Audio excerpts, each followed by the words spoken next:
ጭንቀቶችን የሚያነሳልን የዓለማቱ ጌታ አላህ ብቻ ነው።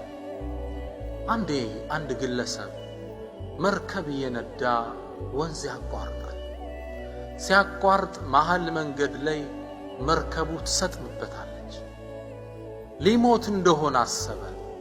ዋና ይችል ነበርና እየተወራጨ ወንዙን እያቋረጠ ወንዙ መሃል ላይ የምትገኝ ጀዚራ ደሴት እሷ ጋር ሄዶ አረፈ። ጠባብ ደሴት ናት። ብቻ ዛሽ ጋር ቁጭ አለ። ወደ አገሩ እንደይመለስ መሃል ላይ ነው። ወደፊት እንደሄድ መሃል ላይ ነው። ምን ያድርግ? ሞትን እየተጠባበቀ 3 ቀን ቁጭ አለ። ምግብ የለውም፣ የጠጣው የለም። 3ኛው ቀን እንዳለቀ ተስፋ መቁረጡን የምትገልጽ አንዲት ስንኝ ቋጠራ። ምን አለ? ኢዛ ሻበ አልጉራቡ አተይቱ አህሊ ወሳረ አልቃሩ ከለበኒ ልሐሊቢ። ኢዛ ሻበ አልጉራቡ ቁራ ጥቁር ነው አይደል? ይሸብታል ቁራ።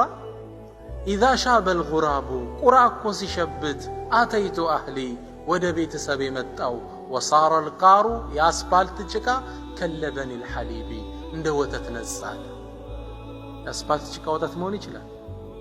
ቁራስ ነጭ መሆን ይችላል? አይችልም። ምን ማለቱ ነው? በቃ ለመሞት ተስፋ ቆረጠ። ተስፋ የለኝ። የአስፓልት ጭቃ ወተት እንደማይሆነው ሁሉ የኔም መዳ ያለቀለት ነው። ታዲያ እሱን የሚሰማው አላህ አንድ ጥሪ እንዲጠራ አደረገው። አዘነለት። ከላይ ሰማይ ላይ አንድ ተጣሪ ሲጣራ ይህ ግለሰብ ይሰማል። ዓሰል ከርቡ አለዚ አምሰይተ ፊሂ የኩኑ ወራአሁ ፈረጁን ቀሪቡ። ምናልባትም አሁን ያለህበት ጭንቀት ከበስተጀርባው መልካም ይዞ ሊመጣ ይችላል። አላህ ላይ ተስፋ አትቁረጥ ሚል ሰማ። በዚህ ተጽናንቶ ያለ ከርቀት ሌላ መርከብ ስታይ ፈለወሐ ለሃ እጁን እንዲያንቀሳቀሰ መርከቢቱም አየችው። መጡና አንስተው ልክ መርከቧ ላይ እንዳስቀመጡት መርከቡ ላይ አጋጣሚ አንድ ሰው ይችን ስንኝ እያለ ነበር። ዓሳ ፈረጁን የእቲ ቢሂላሁ ኢነሁ ለሁ ፊ ኩል የውምን ፊ ኸሊቀትህ አምሩ ኢዛ ላሃ ዑስሩን ፈርጁ ዩስረሁ ቀደላህ አነል ዑስረ የትበዑሁ ልዩስር። ጭንቀት ሲመጣብህ ሲበረታብህ አላህን ጥራው። አላህ ምን ወስኗል?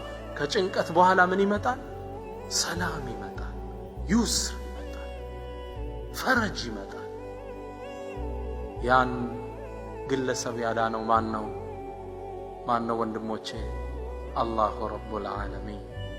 አላህ ምንለው ሁላ የሚሰማን ለጭንቀታችን ሁላ የሚደርስልን ሱብሓነሁ ወተዓላ እሱና እሱ ብቻ ነው።